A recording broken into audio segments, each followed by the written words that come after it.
My favorite way of changing a belief is getting them to do something they never thought they could do, because it opens up another possibility. For example, in 1954, Roger Bannister, he broke the 4-minute mile, right? And so, which is amazing, right? Throughout human history, nobody could run a mile in less than 4 minutes. Now, if you look into it, how he was able to do it is he would visualize himself crossing the finish line, looking at the clock, and it says 3:59. Because he knew that success is an inside-out process, that first it had to happen in here in order for happening out there, right? Dr. Wayne Dyer has a famous phrase where it's not, oh, I'll believe it when I see it. It's like, I'll see it when I believe it, right? Because it's the opposite, right? And so I always like modeling the outliers where most people kind of just like, kind of dismiss them. I was like, well, what's going on there that allows this person to get this kind of result, right? And so with Roger Bannister, he saw it in here, be able to produce it outside, just like any innovator or inventor or writer or any creator, right? But what was interesting is after that, what happened? Nobody could do it from the beginning of humanity. All of a sudden, one person does it. What happens after that? It was a change of belief, right? Because the belief back then was, if you ran a mile in less than 4 minutes, not only would you die, it was your heart would explode in your chest. And like, think about like that would, and I'm a runner, right? That would keep me not just running, that wouldn't keep me from running a 4 minute, that would keep me from running, period, right? And so my thing is like, that was a change of a reference. That shook up a belief. So my goal with people when it comes to learning is get themselves to do something they never thought they could do, and then it opens up another possibility. It literally opens up their nervous system for something, what else could be possible. Now, I would also say that it all plays together where it's not easy necessarily just to change a belief overnight.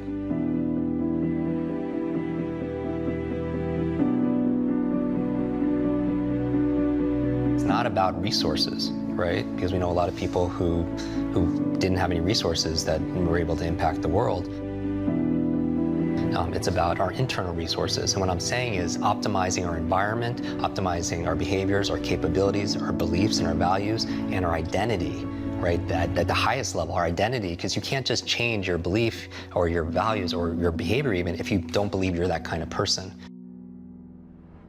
Another level of change that we need to address. Let's say someone's watching this and they have a thing something they want to change, and it's not sticking. Then maybe it's the environment. Maybe you could check about your habits, but maybe it's your beliefs and your values. Some people will not get themselves to read every day because they don't value reading every single day, right? Some people won't. Let's say the behavior they want to change is, we did a podcast on how to remember names.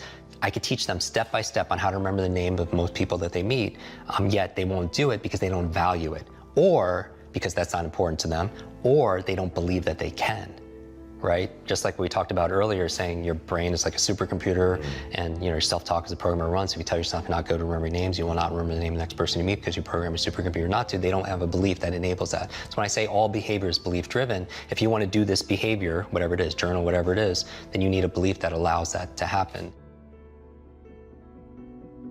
The other thing it's helped me to do is really focus on the rituals and the routines, the habits, the abilities that really matter, the 80-20 rule, because when I have a certain amount of energy, I can only do a certain amount of things, and I need to get more back, and I'm still doing the job, quote unquote, of most, 3 or 4 people, going on stage and traveling to like the kind of things that we do, but it forces me to focus on the things that's going to give maximum return, and and I think we do teach the things that we need to learn the most. I think the best teachers are the best students. I'm never looking for perfection because I don't think that the standard exists. I'm just looking to make incremental progress.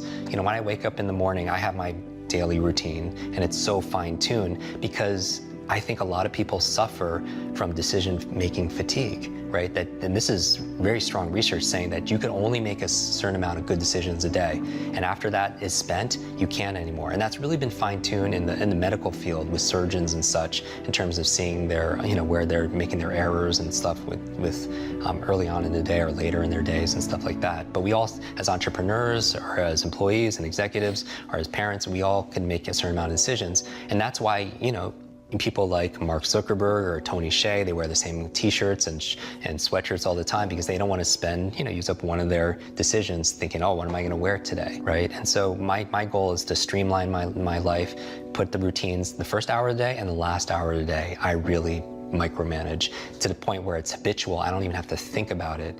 And then, because those are the times of the day where I can really have the most impact, because later on in the middle of the day, team members need this, there's firefighting this, client needs that. But the first hour, the last hour, I really want to control. So all this really helped develop grit and resilience, in my body, so I could have the ability to persevere. And also, I stand guard to my brain all the time, what goes in. I don't watch like a lot of the negative news and all the marketing. I really focus, like, I watch and I listen to your show and maybe a handful of little things I read each day, because I need to keep it positive. I want hope, and I'm looking for help. I'm looking for inspiration and also instruction. If we don't believe that we're a public speaker, or we're a great parent, or we're a great learner or genius, then we'll never be able to reach our full potential, because that will always be the ceiling that we bump up against. I think that genius leaves clues, and I believe that it can be replicated if you're willing to put in the work and the learning and the discipline to be able to do that. I teach people how to read one book a week. I really think leaders are readers, that in order to stay competitive in today's day and age, if somebody has decades of experience and they put it into a book, and you can sit down and read that in a few days, download decades into days, I mean, I'm preaching to the choir for everyone who's watching, but that's a superpower, right? That's a huge advantage. I think geniuses set themselves up. So for example, they have their laptop, but they only use their laptop for work, and it's anchored, that's part of their environment, it's anchored to get them into flow states to be able to write or be productive. They don't use their laptop to watch binge on Netflix, right? They have an iPad that they use when they do that, because that's the state that they want to anchor for that, and they don't use that iPad to do work. Setting up your environment like your bedroom. Like we just did a whole episode on sleep hacks and how to optimize your sleep, because that's a big, personal challenge for me for many years, because I had suffered from sleep apnea. It was a breathing disorder. I stopped breathing 200 times a night for at least 10 seconds, which is the equivalent of somebody coming in and just choking and suffocating you 200 times a night. And so I would actually, the reason why I'm so adamant about productivity and learning hacks is because for the longest time, for literally 5 years straight, and you know this, I've slept about 90 minutes to 2 hours a night total. And you know how you feel when you get like one bad night of sleep, and how like where your focus is, your energy level, and I get these horrible migraines, and it's forced me to double down in my practices, in terms of, like, I have a limited amount of time. I have to focus on the things that really matter, resources and stuff. But anyway, going back to this, like, my bedroom is sacred space, right? I don't do work in there. I keep it because that's my trigger to be able to rest, go into parasympathetic space. I set up my environment, so I have my blackout curtains, I have my grounding pad, so it's to optimize my restful sleep that I do get. So environment, so genius leaves clues. They set up genius environments for themselves. And then the behaviors, most people know, because they're intuitive. These people are investing in themselves, they're investing in self-care. I always tell people that self-love and self-care is not selfish. A lot of people, they're there for their friends and their family and their clients and everybody else, but they're not refilling their cup. So I think that we have to be, grow givers, meaning we grow so we have more to give to other people, so we have more impact with other individuals. So the behaviors are reading each day and putting together your to-do list, and I think having your not to-do list is so important. Being sleep deprived for so many years, I think a lot of people, I'm super sensitized to it, but I think one of the success rituals people should have is just going through and keeping a consistent not to-do list. And I think the most successful genius level individuals, one of the clues that they leave is their not to-do list is bigger than their to-do list, right? They don't check their phone in the morning, they don't take in, everything is hell yes or it's hell no. Right, that's their filter system. They don't, they say no to good, so they can say yes to great. Right, I'm talking about an incredible, artist. I'm talking about an athlete. I'm talking about an advocate, in some area. Is they're clear about their identity, about who they are and who they are to the world. And so, but I know what they do commit is they do the work, and they're committed to lifelong learning.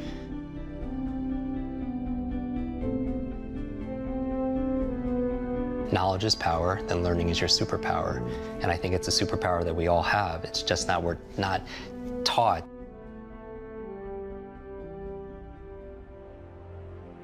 My thing when it comes to success rituals and high performance and making an impact is that we all have that sovereignty, we all have that power. And whenever we put it out there and give it out to somebody else, like we're a thermometer, right? The metaphor I always talk about, it's like we're either thermometers or we're thermostats. And a thermometer, you think about the functionality of it, it just reflects what the environment is giving it, right? It just reflects the temperature and stuff. But a thermostat is different. It sets a standard, it sets a goal, it sets a vision, and the environment changes along with it. And I feel like our happiness, our joy, our level of fulfillment, our success is all dependent on where we put the locus of control. We have more power than we realize in these cases, and it's hard because we have to fight media, we have to fight marketing that's always telling us about all the things that are going on in the world, but we live in an abundant universe, right? I mean, we talk about the matrix, which pill people are going to take, and that determines everything, and every single morning you determine what color pill you're going to take. And I would say what keeps me going is I have a belief that everything can get better. Like, that's my self-talk. When it comes down to what my primary belief is I feel that things can get better, because otherwise if I didn't, then I would just give up, right? And I have too many examples of friends and family and just people I don't know, which are just friends of my mind, that have superseded much more difficult situations than I have.